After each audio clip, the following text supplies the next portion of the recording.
La humedad en Dallas, a finales de junio, siempre era pesada, pero hoy se sentía como si me estuviera aplastando el pecho. Me llamo Rachel, y durante 68 años he vivido una vida marcada por el ritmo simple del servicio. Fui maestra de escuela durante 30 años, esposa durante 40 y madre cada segundo desde que nació mi hijo Henry.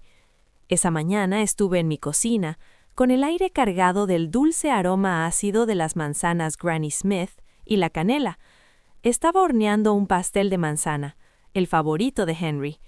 Era domingo, el día en que siempre cenábamos juntos. Tenía la mesa puesta con el mantel de encaje bueno, el que mi esposo me regaló en nuestro aniversario de plata antes de fallecer. Miré el reloj de la pared. Eran las 4 de la tarde. Henry solía llamar a las 3 para avisarme que venía de su casa en Highland Park. El silencio de la casa fue lo primero que empezó a pesarme. Revisé el teléfono por 10ª vez. Ninguna llamada perdida, ningún mensaje. Pensé que tal vez estaba ocupado con Yasmín, su esposa.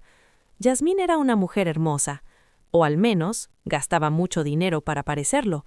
Era bloguera de estilo de vida, siempre ocupada con sus seguidores y su estética. Intenté quererla. De verdad lo intenté. Cuando se casaron hace 4 años, les di todos mis ahorros, $200,000, para la entrada de esa hermosa mansión blanca. Me dije que el trabajo de una madre es construir el piso sobre el que caminan sus hijos. A las 6, el pastel de manzana ya estaba frío en la encimera. La corteza dorada había perdido su brillo. Marqué el número de Henry. Una voz mecánica me dijo que el número ya no estaba en servicio. Fruncí el ceño. El corazón me dio un salto. Probé con el de Yasmín. Sonó una vez y saltó al buzón. Sentí un escalofrío de ansiedad en la nuca. Tomé las llaves del auto y salí hacia mi viejo sedán. El trayecto a Highland Park suele durar 20 minutos, pero ese día cada semáforo en rojo se sintió eterno. Al doblar en su calle se me cortó la respiración. La mansión blanca impecable, la que ayudé a comprar con mi sudor y mis lágrimas, se veía distinta. No había autos en la entrada. El césped perfectamente cuidado empezaba a crecer un poco en los bordes. Pero fue el cartel en el jardín delantero lo que destrozó mi mundo. Era un letrero metálico de una inmobiliaria con una gran pegatina roja que decía «Vendido». Estacioné en la acera. Mis piernas me pesaban como plomo. Caminé por la entrada. Mis tacones resonaban huecos en el concreto. Miré por las grandes ventanas del frente. La casa estaba vacía. Los sofás de cuero italiano caros habían desaparecido.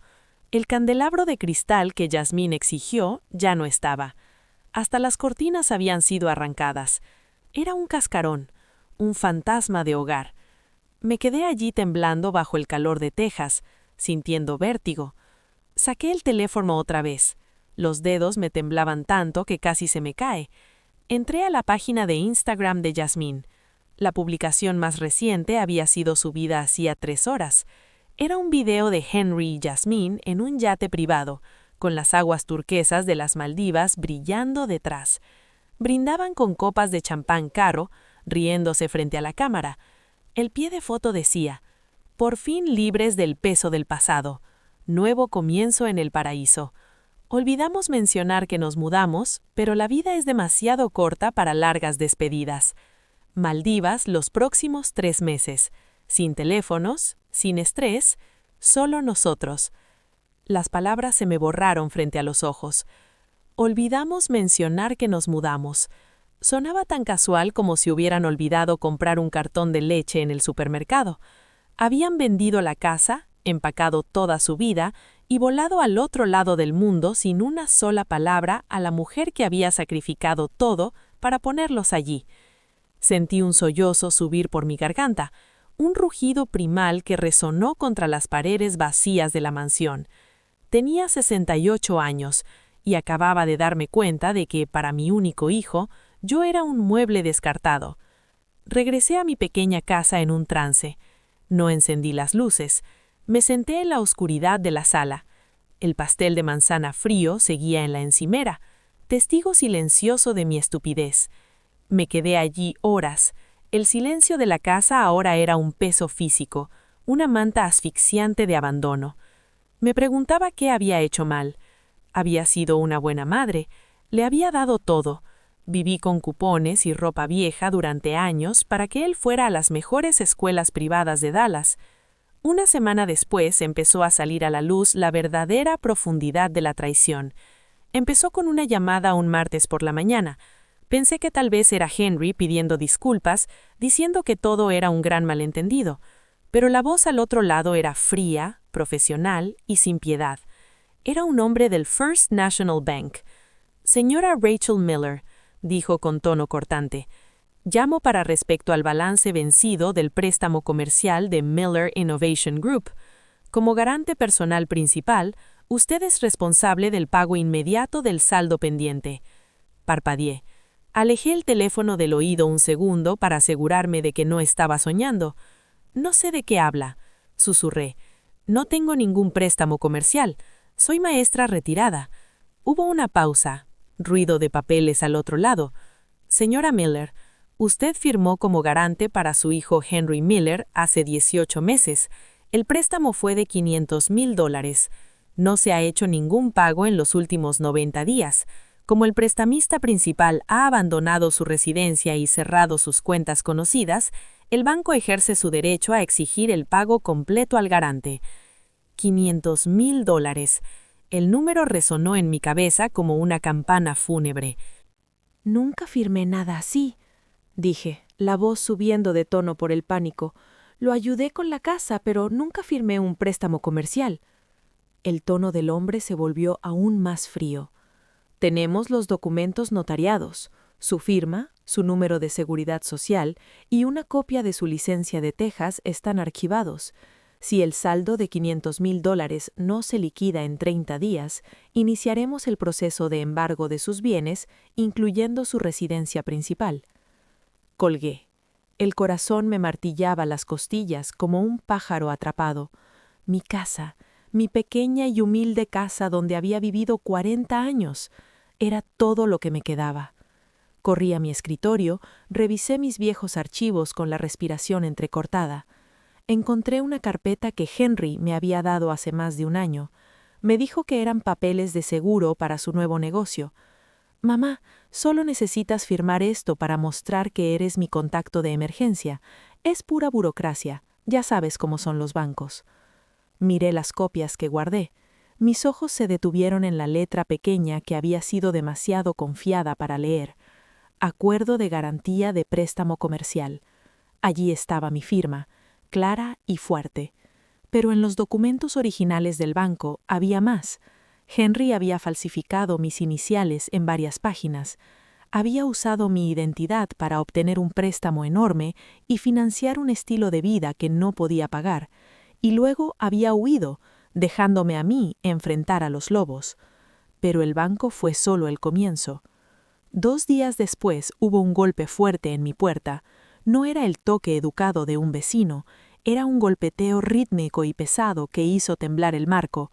Fui a la puerta con las manos temblando. Por la mirilla había 2 hombres grandes, de traje oscuro que no ocultaba del todo sus músculos. No eran del banco, no parecían preocuparse por la letra pequeña. Abrí solo una rendija. «¿En qué puedo ayudarlos?», pregunté con voz pequeña. Uno de ellos, con cuello grueso y ojos duros como piedrecitas, dio un paso adelante. No sonrió. Levantó un papel. «Buscamos a Henry Miller. Nos enteramos que se mudó, pero su madre aún vive aquí. Henry le debe $80,000 a nuestros clientes, capital privado de alto interés». Tragué saliva. El aire en la puerta se sintió helado a pesar del calor de Texas. «Mi hijo no está aquí. No sé dónde está. Está fuera del país». El hombre se inclinó. Su sombra me cubrió y apagó la luz del pasillo. «Qué lástima», dijo con voz grave, «porque Henry nos dijo que si no podía pagar, su madre cubriría la deuda. Dijo, tienen una casa muy bonita aquí, con mucho valor. Hasta nos dio una copia de su escritura». Sentí náuseas. Henry les había dado la escritura de mi casa. Había usado mi hogar. el único lugar donde me sentía segura, como garantía para una deuda con gente que parecía romper huesos por trabajo. Intenté cerrar la puerta, pero el hombre puso su bota pesada para impedirlo. $80,000, señora Miller, dijo. Nosotros no damos avisos de 30 días como los bancos. Volvemos cada semana y cada semana el interés sube 10%. Sería una pena que a una señora tan amable le pase un accidente en su propia entrada. Retiró el pie y se fue con su compañero. Cerré de golpe y puse todos los cerrojos, temblando tanto que tuve que deslizarme por la pared y sentarme en el suelo. Me sentía ahogada en un mar de inicuo. Mi hijo, el niño al que arropaba todas las noches, al que enseñé a ser amable y honesto, me había convertido en un blanco. Había vendido mi seguridad por $80,000 de dinero prestado a alto interés. En los días siguientes, la realidad de mi situación se volvió un peso asfixiante. Tenía 68 años, vivía de una pensión fija que apenas alcanzaba para comida y servicios. No tenía forma de pagar $500,000 al banco, menos $80,000 a los monstruos que ahora acechaban mi casa. Fui a la policía, pero el oficial suspiró al ver los papeles. Señora Miller, dijo con voz compasiva pero impotente, usted firmó estos documentos. Es un asunto civil. Ante los hombres en su puerta, a menos que la agredan o dañen su propiedad, no podemos hacer mucho. Puede pedir una orden de restricción, pero si son cobradores privados, mandarán a otro. Debería hablar con un abogado. ¿Un abogado? No tenía dinero para un abogado. No tenía dinero para nada. Mi cuenta bancaria estaba congelada por el banco. Tenía $42 en la bolsa y un pastel de manzana frío en la nevera. Ese era el total de mi vida después de 40 años de trabajo. Caminé por mi casa tocando las cosas que amaba. La mesa de roble donde Henry hacía la tarea. Las marcas de altura en la puerta de la despensa donde lo medía cada cumpleaños.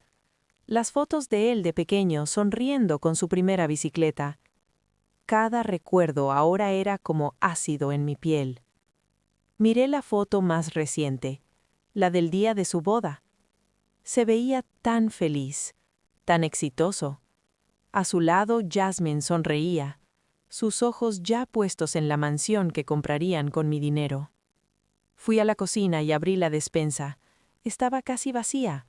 No había ido al supermercado porque temía gastar los $42. Encontré una caja de galletas y me senté a la mesa comiéndolas despacio. Los grillos afuera eran fuertes. Su canto parecía burlarse de mi silencio. Sentía un vacío profundo en el pecho, un dolor físico como un moretón en el alma. Este era el fondo, el lugar donde una madre se da cuenta de que su amor fue una calle de un solo sentido que terminaba en un precipicio. El aislamiento fue lo más duro. Llamé a mi mejor amiga, Marta, a quien conocía desde que éramos maestras jóvenes. Cuando le conté lo que pasó, su voz se llenó de shock, pero luego se volvió cautelosa. «Ay, Rachel», dijo, «qué terrible, de verdad. Pero hablé con mi esposo y está preocupado. Dice que no debemos involucrarnos en batallas legales financieras. Estamos con ingreso fijo también, ¿sabes? No podemos permitirnos estar conectados a algo así». Entendí. Tenían miedo. Mi hijo me había convertido en una paria.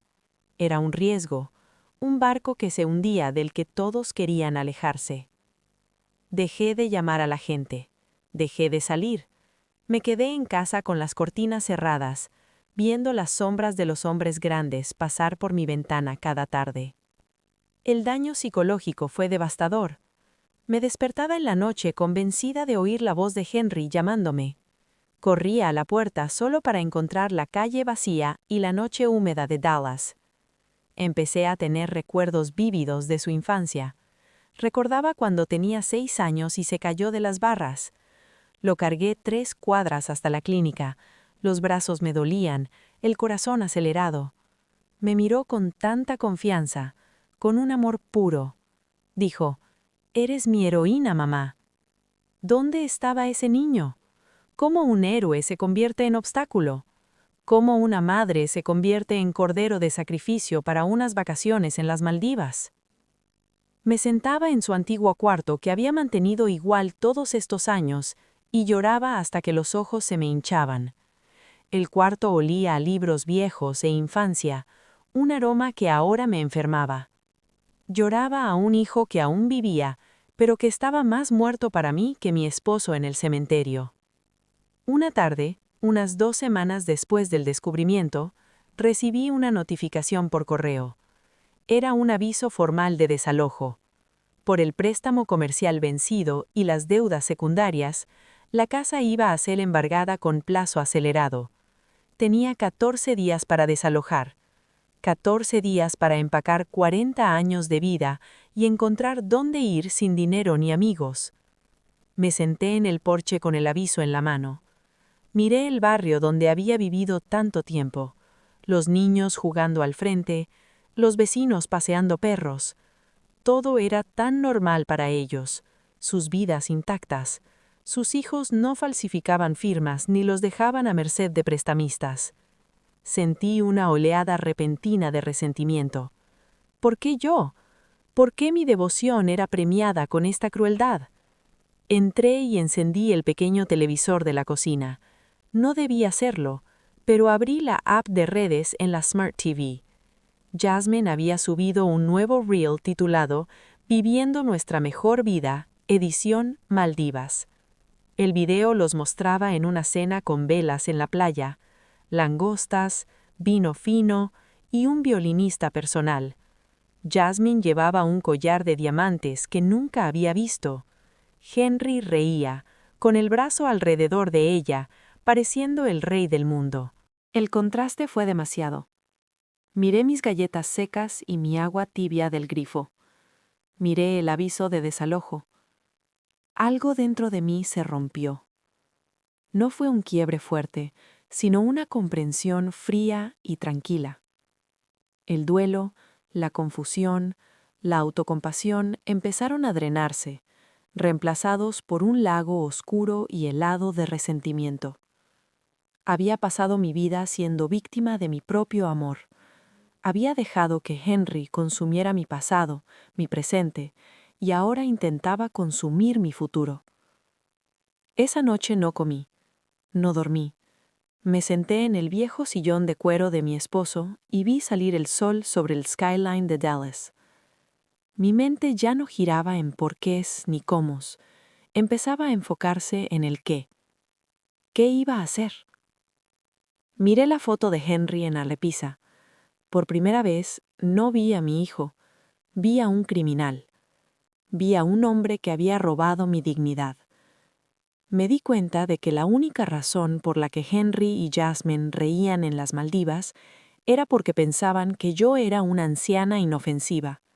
Pensaban que me desvanecería, que me mudaría a un hogar subsidiado por el gobierno y moriría en silencio, de corazón roto, dejándolos disfrutar del lujo robado.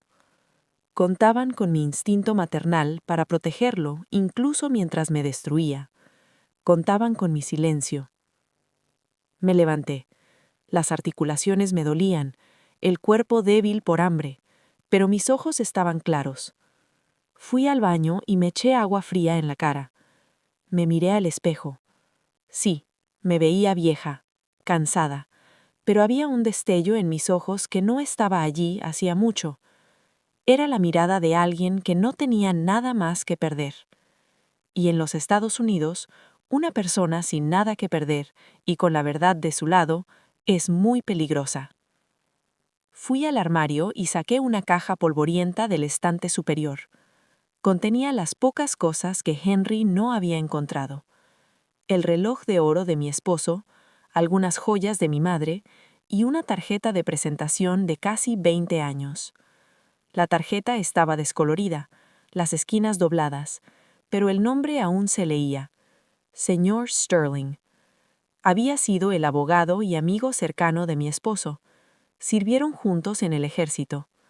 No lo veía desde el funeral, pero recordaba lo que me dijo entonces: Rachel, si alguna vez te encuentras en un apuro, llámame. No dejes que el orgullo te detenga. Tomé el teléfono. Mi mano ya no temblaba. Tenía 14 días antes de quedar sin hogar, 8 días antes de que los prestamistas volvieran con algo más que amenazas, y una vida entera de furia maternal sin gastar que empezaba a hervir en una rabia fría y calculada. Marqué el número, rezando que el hombre que representaba la ley y la lealtad aún estuviera allí. La primera parte de esta pesadilla había terminado. Había sido traicionada, humillada y descartada. Estaba en el fondo de la U. La casa estaba a oscuras.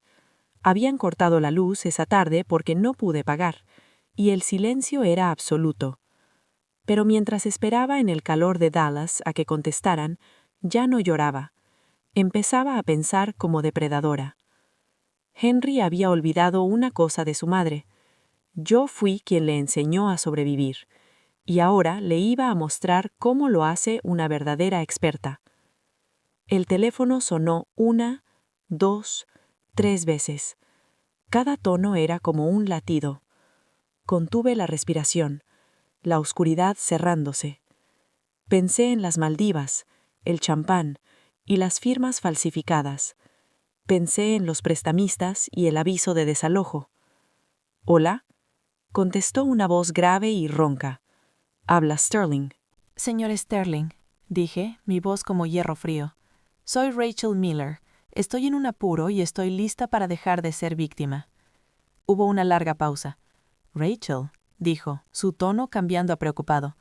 He estado leyendo las noticias inmobiliarias de Highland Park. Me preguntaba cuándo llamarías. ¿Dónde estás? En la oscuridad, respondí. Pero por fin estoy empezando a ver todo con claridad. Bien, dijo Sterling. Quédate exactamente donde estás. Llego en 30 minutos. Y Rachel, trae cada papel que ese muchacho te haya hecho firmar alguna vez. Vamos a trabajar. Colgué y me senté en el sillón. La transición había comenzado. La madre rota se estaba muriendo, y una mujer de propósito frío nacía en las sombras de un suburbio de Dallas. Henry y Jasmine estaban al otro lado del mundo celebrando su libertad. No tenían idea de que en Texas el fantasma que creían haber enterrado apenas estaba comenzando. Miré el pastel de manzana frío una última vez. Me acerqué, lo tomé y lo tiré a la basura. Ya no necesitaba la dulzura del pasado.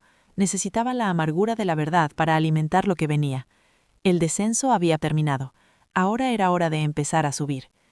Las luces de un SUV negro pesado cortaron la espesa humedad de Dallas, barriendo la pintura descascarada de mi porche delantero. Me quedé sentada en la oscuridad de la sala, el silencio roto por el ronroneo bajo de un motor potente. No me moví, no encendí luces. Había pasado las últimas 3 horas en ese viejo sillón de cuero, con el aviso de desalojo en el regazo como un peso de plomo. Ya no era la mujer que lloraba por un pastel frío. Esa mujer había muerto entre la llamada fría del banco y la bota pesada del prestamista.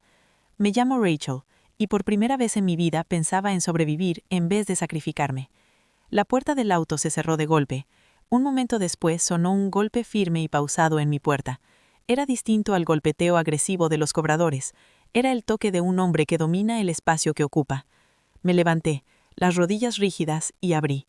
El señor Sterling estaba allí, su figura alta recortada contra las luces de la calle. Tenía 70 años, pero se movía con la disciplina rígida del Marine que fue.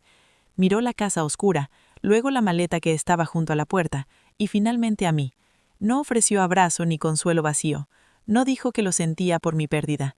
Me miró a la cara buscando rastros de la mujer rota que vio en el funeral de mi esposo. Encontró algo distinto.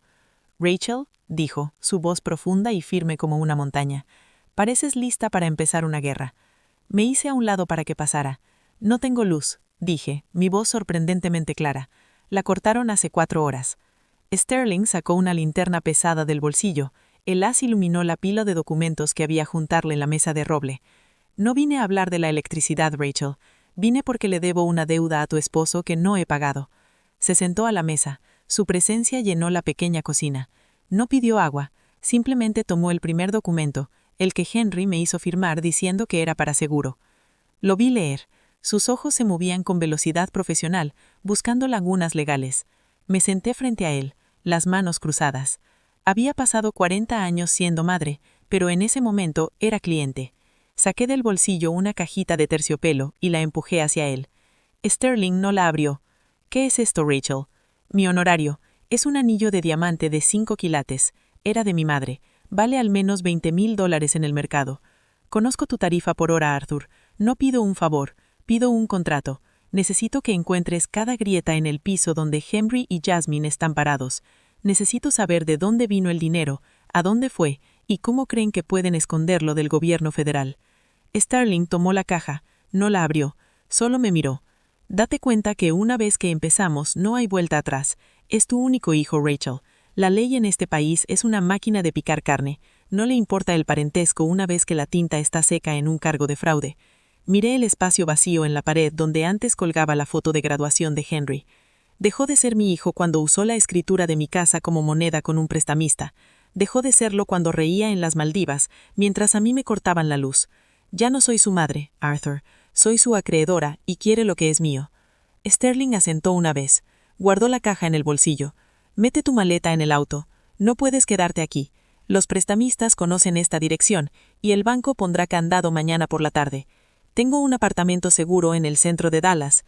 Es de una de mis empresas. Nadie puede rastrearte allí. Empezamos la auditoría a las 8 de la mañana. No miré atrás al salir de mi casa por última vez. No miré los jardines que cuidé décadas, ni el porche donde Henry aprendió a andar en bici. Subí al SUV y miré hacia adelante. El pragmatismo se había posado sobre mí como una armadura fría. Ya no era Rachel la maestra, era una arquitecta de un ajuste de cuentas.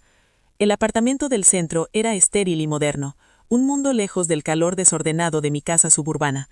Paredes blancas, mesas de vidrio y el zumbido constante del tráfico abajo. Sterling me dejó con una laptop y una pila de carpetas. También me dio un teléfono desechable y una tarjeta de crédito imposible de rastrear. Esto es para comida y transporte. No lo uses para nada más. Pasé los siguientes 3 días en una fiebre de investigación. Había enseñado historia 30 años y sabía cómo tirar de un hilo hasta deshacer todo el tapiz. Pasé horas en la laptop revisando la huella digital de Jasmine. Para el mundo, era una historia de éxito, una mujer de ocio y lujo. Para mí, era un rastro de migas de pan. Encontré el financiamiento del viaje a las Maldivas. No vino de la venta de la casa en Highland Park. Vino de una serie de empresas fantasma registradas en Delaware, con nombres que variaban del segundo nombre de mi esposo. Henry era arrogante, pero no original. Usaba el legado de su padre para financiar sus crímenes. Encontré los registros de la transacción del préstamo de $500,000. El dinero no fue a un negocio, fue canalizado a través de una casa de cambio de criptomonedas a una cuenta offshore en las Islas Caimán. Cuanto más encontraba, más fría me volvía. Cada lujo que Jasmine publicaba en Instagram, bolsos Chanel, relojes Rolex, brunches de $500, estaba comprado con el dinero que debía ser mi jubilación. Literalmente se estaban comiendo mi futuro. Al cuarto día, volvió Sterling. Trajo a un hombre. Este es Marcus, dijo. Es contador forense. Trabajó antes para el Servicio de Impuestos Internos. Ha estado revisando las declaraciones de Henry de los últimos 3 años. Marcus abrió una tablet y me mostró una hoja de cálculo. Era un mapa de un desastre. Señora Miller, su hijo no ha pagado ni un centavo de impuestos federales desde 2021. Reporta pérdidas masivas en su grupo de innovación, mientras vive un estilo de vida multimillonario. Eso es una bandera roja enorme para el IRS, pero no es solo evasión fiscal, también hay robo de identidad. El corazón ni siquiera me latió más rápido. ¿De quién?, pregunté. De usted y de su difunto esposo. Ha usado el número de seguridad social de su esposo para abrir líneas de crédito en Europa. Ha estado diciendo que su padre sigue vivo y administra un fideicomiso. Es un caso masivo de fraude electrónico federal. Sterling me miró buscando una grieta en mi resolución. Rachel, si entregamos esto a las autoridades, Henry irá a una prisión federal por mucho tiempo. Esto ya no es solo deuda civil, es criminal. Me levanté y caminé a la ventana de piso a techo, mirando el skyline de Dallas. Pensé en los hombres de traje oscuro que me amenazaron. Pensé en el aviso de desalojo de 14 días.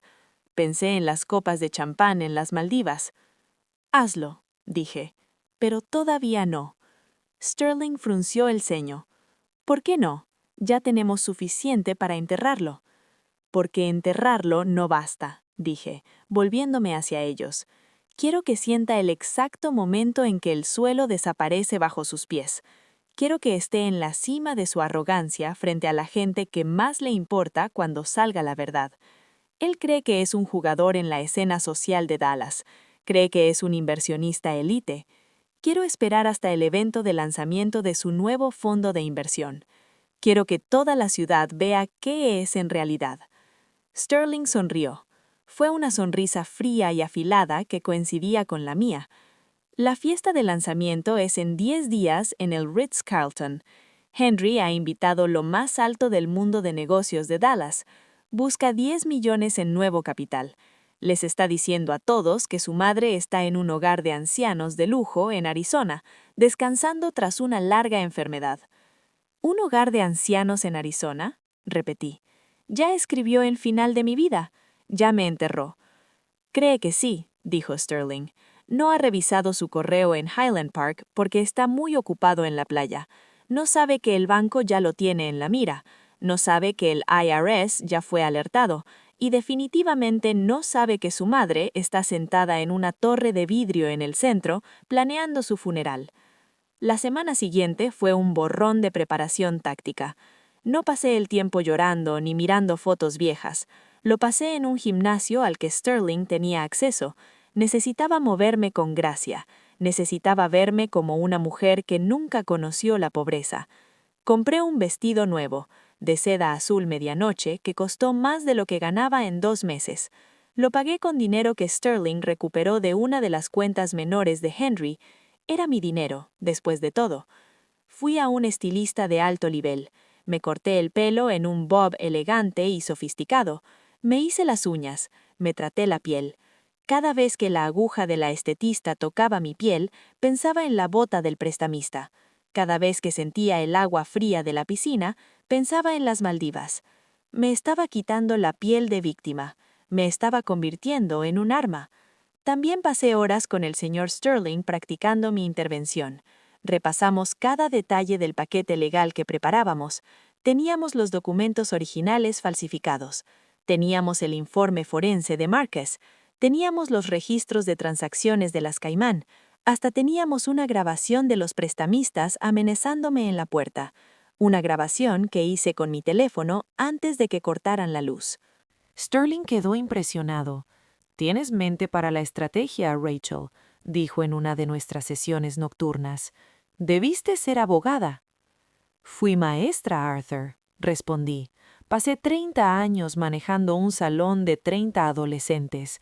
Lidiar con Henry no es tan diferente. Solo hay que saber cuál es el matón y cómo quitarle el poder».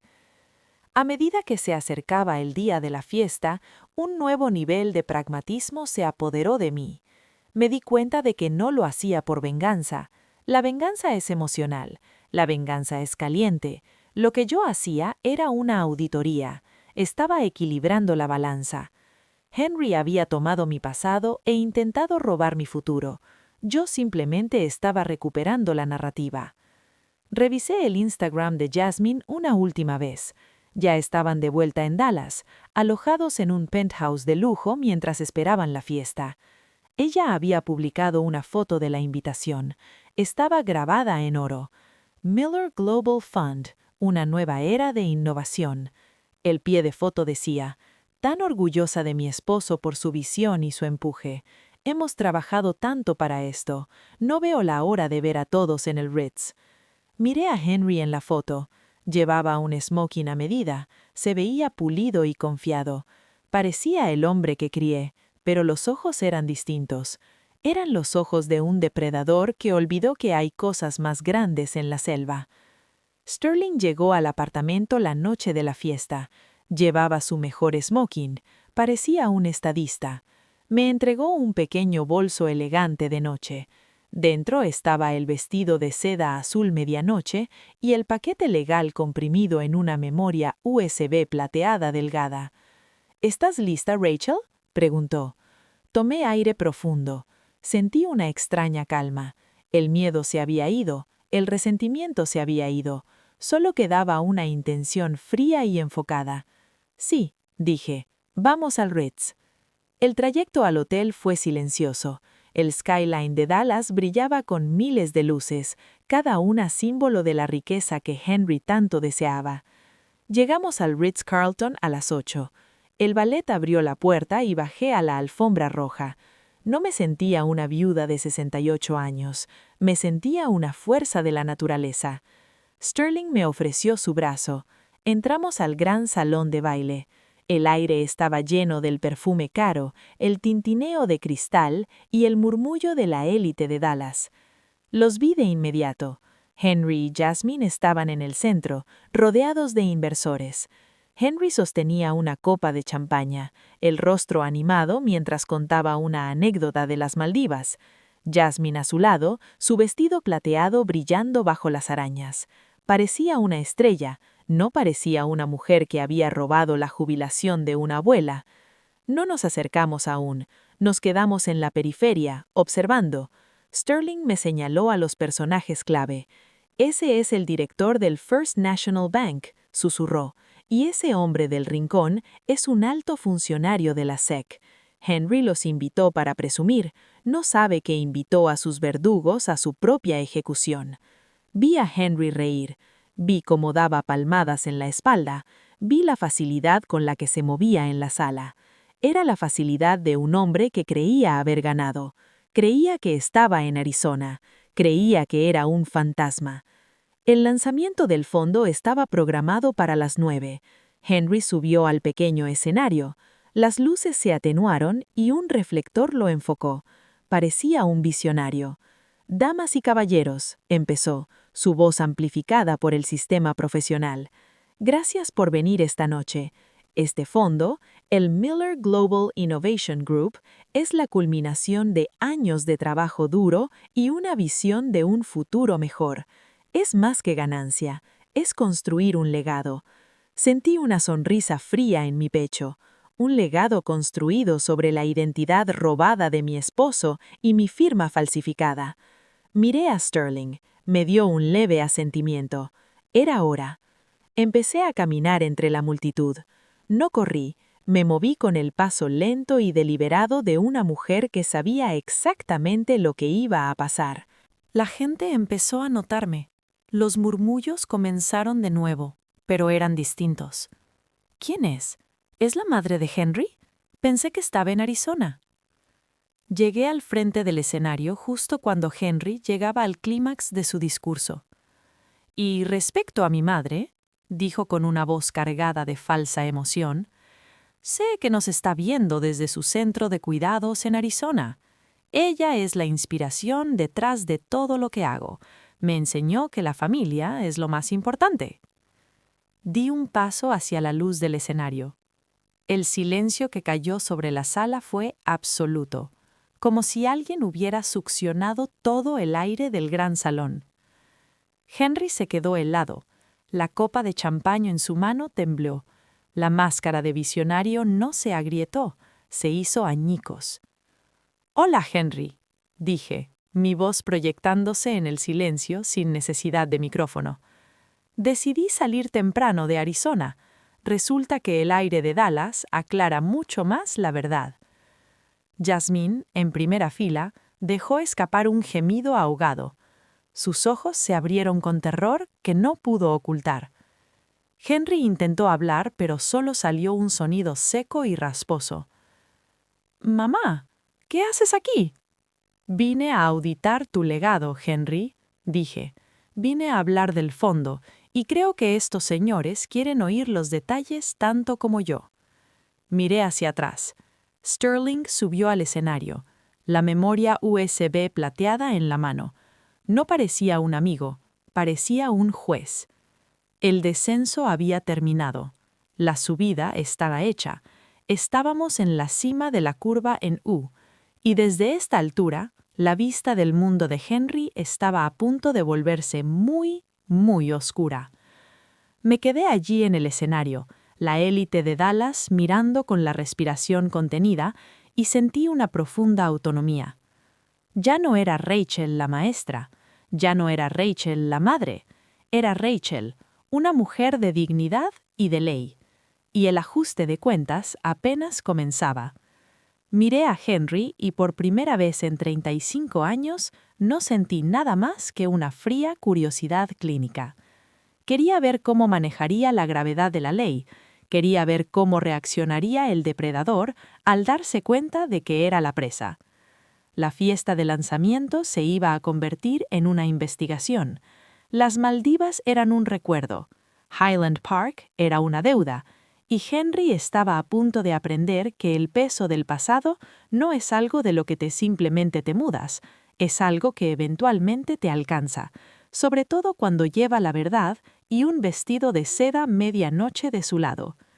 Mantuve mi posición, la cabeza alta, y esperé que la ley siguiera su curso.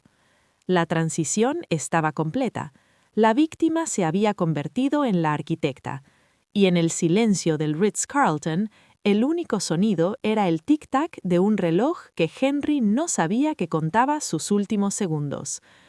La verdad no solo venía, ya estaba aquí, y llevaba el anillo de diamantes de la madre de mi esposo en una cadena al cuello, recordatorio de que la lealtad no es una deuda que pagas, es un estándar con el que vives. Y Henry Kneller estaba a punto de reprobar el examen final de su vida. El aire de la sala estaba cargado de expectativa. Sterling caminó hacia el podio y vi que los guardias de seguridad se movían hacia las salidas, no para dejar salir a la gente, sino para mantener la verdad dentro. Henry retrocedió un paso, la cara pálida y sudada de miedo absoluto. Jasmine estaba gelada, su vestido plateado parecía una mortaja bajo el reflector. No la miré a ella, no miré a la comunidad, miré a Henry. Se acabó, Henry, dije suavemente, pero las palabras llegaron a todos los rincones. La auditoría ha comenzado. Sentí una ola de paz fría recorrer mi cuerpo. Había sobrevivido al fondo de la U. Había subido de nuevo con corazón pragmático y escudo legal. Y ahora estaba lista para ver cómo el mundo que construí para él se derrumbaba piedra por piedra hasta que solo quedara la verdad.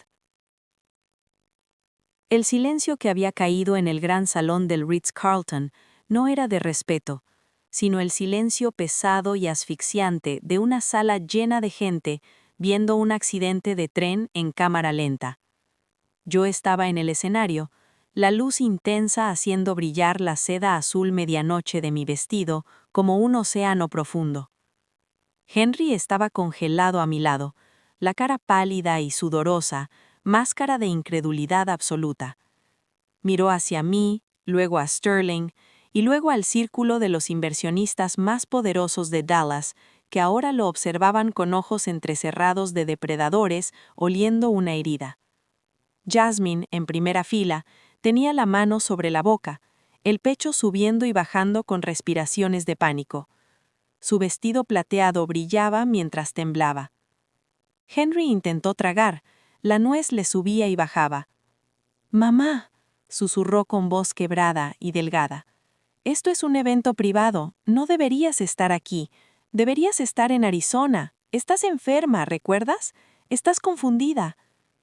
Lo miré y por primera vez no sentí ganas de calmar su miedo, no sentí necesidad de protegerlo de las consecuencias de sus actos. Sentí un desapego frío y clínico. «No estoy confundida, Henry», dije, mi voz proyectándose clara por el sistema de sonido de alta fidelidad. «Nunca he visto las cosas más claras que ahora. He pasado los últimos 10 días con Arthur Sterling y Marcus, exagente del Servicio de Impuestos Internos. Hemos tenido una conversación muy esclarecedora sobre tu visión del futuro». El señor Sterling subió al escenario con la eficiencia fría de un capitán de marines. No miró a Henry, miró a la multitud. «Damas y caballeros, me llamo Arthur Sterling», anunció. «Fui amigo y socio de negocios del difunto padre de Henry.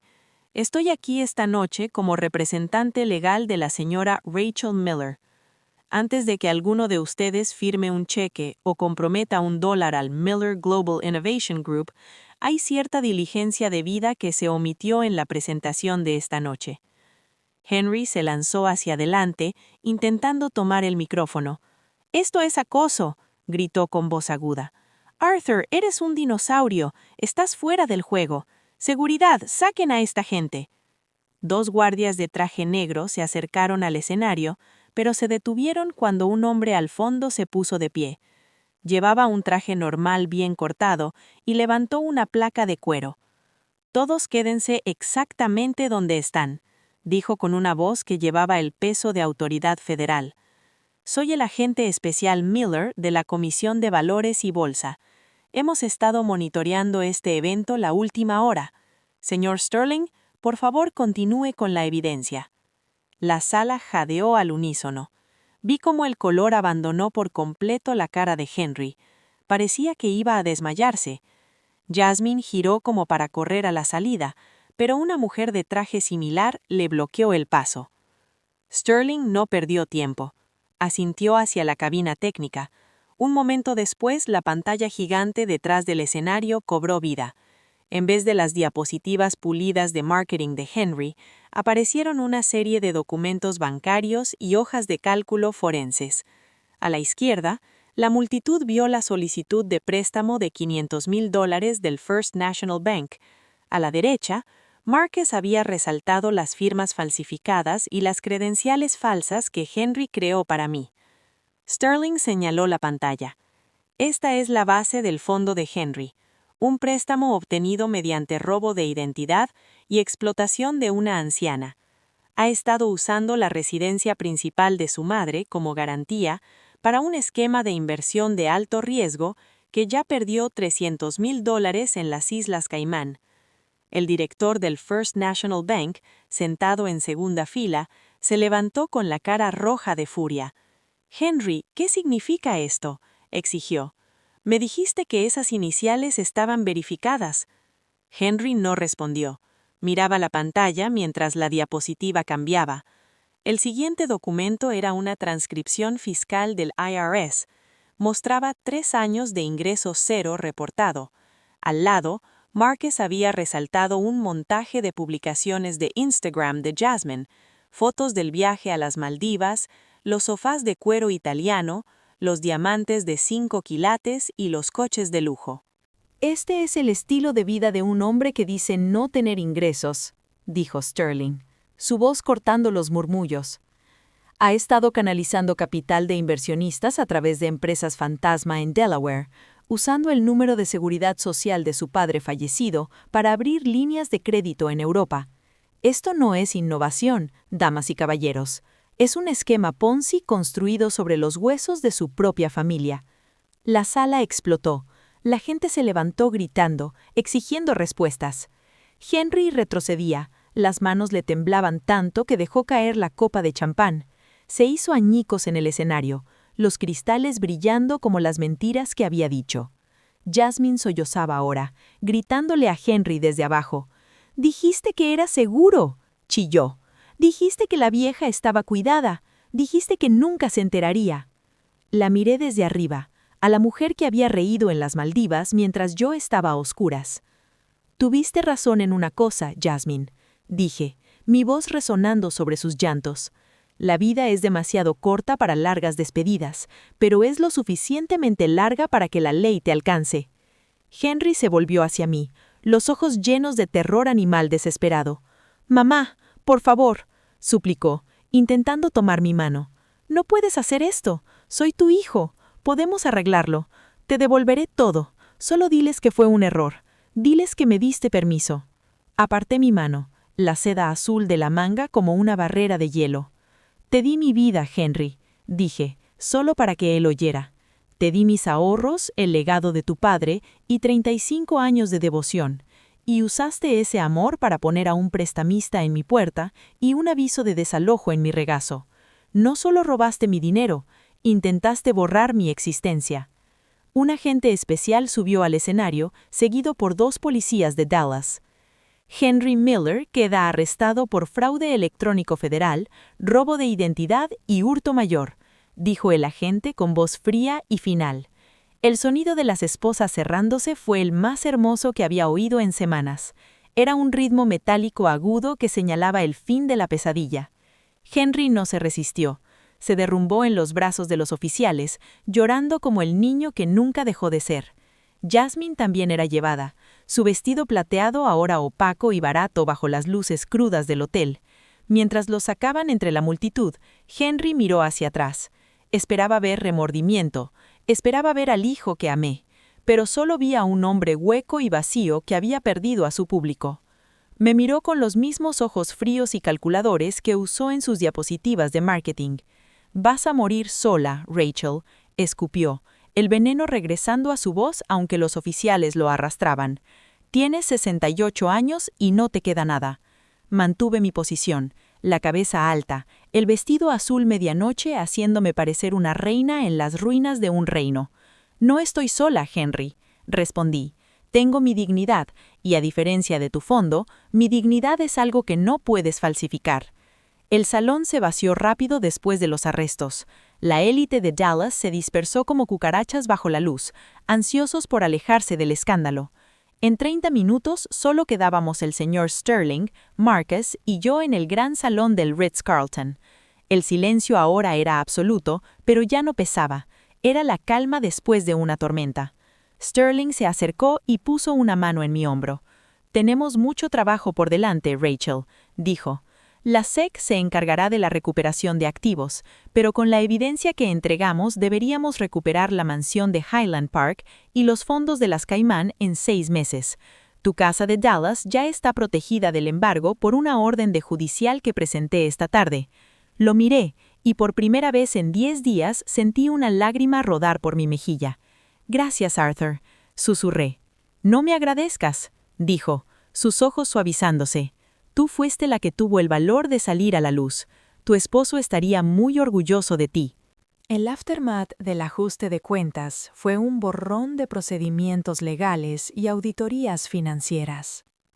Pasé los siguientes meses en un pequeño apartamento tranquilo en el centro de Dallas, trabajando con el equipo de Sterling para desenredar la red de crímenes de Henry. Resultó que los prestamistas eran un grupo de delincuentes menores que Henry conoció en un círculo de apuestas en el este de Dallas. Una vez que el FBI detuvo a Henry, los atraparon en 72 horas. Enfrentaban sus propios cargos graves y nunca volverían a molestarme. El préstamo del banco fue más complicado, pero como Marcus probó la falsificación de mi firma sin duda alguna, la responsabilidad se trasladó completamente al patrimonio de Henry. La mansión de Highland Park se vendió en subasta de lujo por $4 millones. Después de pagar al banco e impuestos, sobró $1.200.000. Según la ley de propiedad comunitaria y el fideicomiso que Sterling creó para mí, ese dinero volvió a mis cuentas. Ya no era una anciana con pensión fija, era una mujer de medios independientes. 6 meses después de la noche en el Ritz, me encontré frente a mi antigua casa en los suburbios de Dallas. El césped estaba impecable de nuevo, la casa recién pintada y el manzano del patio trasero cargado de fruta. Pero no entré. La había vendido 2 semanas antes a una familia joven con 3 niños pequeños. Ellos necesitaban el espacio más que yo. Ellos llenarían esos pasillos de risas y nuevos recuerdos, y yo estaba feliz de dejar descansar por fin a los fantasmas de mi pasado. Me mudé a un pequeño y elegante condominio en Turtle Creek con vista al parque. Estaba lleno de luz y aire. No había marcas de altura en la despensa de la despensa. No había fotos viejas de un hijo que ya no existía. Lo llené de libros, de música y de la presencia de nuevos amigos que conocí a través del señor Sterling. Henry y Jasmine fueron sentenciados 1 año después del arresto. Henry recibió 15 años en una penitenciaría federal en el oeste de Texas, por fraude electrónico y robo de identidad. Jasmine recibió 5 años por conspiración y evasión fiscal. No fui a la sentencia. No necesitaba verlos una última vez para saber que la auditoría estaba completa. Solo recibí una llamada de Arthur y volví a mi libro. Pasaba las tardes haciendo voluntariado en un centro comunitario local, enseñando inglés a inmigrantes. Encontré un nuevo propósito en los ojos de mis alumnos, personas que de verdad habían sacrificado todo por construir un futuro en este país. Compartía mi historia con ellos, no como tragedia, sino como lección de resiliencia. Les decía que el amor de una madre es poderoso, pero debe estar protegido por el autorrespeto. El dolor físico en mi pecho, el moretón profundo en mi alma, por fin se había curado en una cicatriz pálida. Me di cuenta de que las vacaciones en las Maldivas que Henry tomó con mi dinero no eran un destino, eran un síntoma de una enfermedad que yo no podía curar. Al soltarlo, por fin me había salvado a mí misma. Una tarde estaba sentada en mi balcón, el skyline de Dallas brillando naranja y rosa mientras el sol se ponía sobre el río Trinity. Tenía una copa de vino en la mano y la brisa de la tarde era fresca en mi cara. Mi teléfono vibró en la mesa de vidrio. Era un correo del señor Sterling. Los activos finales de las cuentas de Caimán habían sido transferidos. El caso estaba oficialmente cerrado. Tomé un sorbo de vino y miré la ciudad. Pensé en la mujer que se sentó a oscuras con $42 y un pastel de manzana frío. Pensé en la mujer que temía a los prestamistas. Esa mujer ahora me parecía una desconocida. Tenía 69 años y por primera vez en mi vida era totalmente autónoma. Me di cuenta de que la curva en U de mi vida no me había regresado solo al punto de partida, me había llevado a un lugar mucho más alto. Había descubierto una fuerza que no sabía que tenía. Había aprendido que la ley es una herramienta, pero la familia es una elección. Había elegido dejar de ser víctima y al hacerlo, recuperé el legado de mi esposo y mi propio futuro. La humedad del verano de Dallas seguía ahí, pero ya no se sentía como un peso, se sentía como el calor de una vida que por fin era mía para vivir. Soy Rachel Miller, mujer de historia, mujer de ley y mujer que por fin aprendió que la persona más importante a proteger en cualquier familia es la que sostiene la verdad. El ajuste de cuentas terminó. La auditoría está hecha, y mientras las estrellas empezaban a brillar sobre las llanuras de Texas, sentí una paz profunda y verdadera. Ya no era una madre llorando a un hijo perdido, era una mujer celebrando un yo encontrado. Es algo brutal, pero poderoso darse cuenta de que el parentesco de sangre no garantiza conexión genuina, valor ni lealtad. Es una verdad dura, sobre todo para un padre, pero aceptar que las acciones de una persona definen su carácter, no su linaje, es la clave para la libertad personal. La lección más grande de esta experiencia es el inmenso valor de la defensa activa de uno mismo. Tuve que hablar, aunque mi voz temblara, para activar la red de protección que ni sabía que tenía. En el momento en que elegí luchar con la ley como escudo, pasé de ser víctima pasiva a agente de mi propio rescate. Me enseñó que la familia verdadera es una construcción intencional, forjada en el fuego del respeto mutuo, no solo heredada por azar. El acto de perdonar, incluso cuando el ofensor no se arrepiente, es solo para el beneficio de quien lo ofrece.